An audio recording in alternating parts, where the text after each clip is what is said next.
అది చక్కెర ఎట్లా ఉంటుందో సేమ్ యాసిడ్స్ కి అపెండమ్ అనేది ఉంటుంది. ఓకేనా? అపెండమ్ ఎట్లా ఉంటుంది? ఓపియం ఎట్లా ఉంది? ఓపియం ఎట్లా ఉంది? బెల్లం మాదిరిగా ఉంది. ఎగ్జాక్ట్లీ బెల్లం మాదిరిగానే ఉంది. Okay right. తర్వాత కోకాయిన్ ఎట్లా ఉంది? రొట్టె పిండి ఉంటుంది కదా, తెల్లది బియ్యం పిండి ఉంటుంది కదా, సేమ్ అట్లే డస్ట్ సాల్ట్ ఉంటుంది. డస్ట్ సాల్ట్ ఆ డస్ట్ షుగర్. ఓకేనా? కాబట్టి అది కోకాయిన్ కూడా అట్లనే ఉంటుంది. రైట్. ఎల్ఎస్డి గ్లాస్ చెప్పిన ఇందాక సేమ్ టిష్యూ పేపర్స్ ఎట్లా ఉంటాయి అట్లుంటాయి. ఎక్సిన్ టాబ్లెట్ అట్లా ఉంది. హెరాయిన్ కూడా సేమ్ సాల్ట్ లాగా పిండి లాగానే ఉంటుంది. ఓకే. ఎండిఎంఏ ఎట్లా ఉన్నది చెప్పండి? ఎండిఎంఏ ఎట్లా ఉన్నది?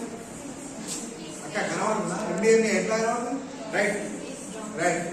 కిస్మిస్ ఎట్లా ఉంటుంది? సేమ్ యాసిడ్స్ గా ఉంటుంది. దాంట్లో ఇలాంటి కూడా మార్పు ఉంటుంది.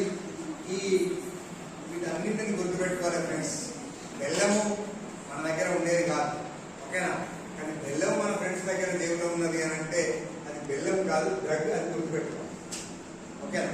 మనం హైయర్ ఎడ్యుకేషన్ పోయిన తర్వాత వచ్చే ఇవన్నీ ఒక ప్రమాదకరమైన సూచికలు. ఓకే. కాబట్టి వీటిలో ఏ ఒక్కటి కూడా మనకు ఎవరన్నా ఇది తీసుకోండి అని ప్రపోజ్ చేస్తే దాన్ని మనం నిర్దాక్షిణ్యంగా అవాయిడ్ చేశారు. ఎందుకు అని అంటే కిచెన్ లో ఉండాల్సిన ఏంటిది? కిచెన్ లో ఏముంటుంది?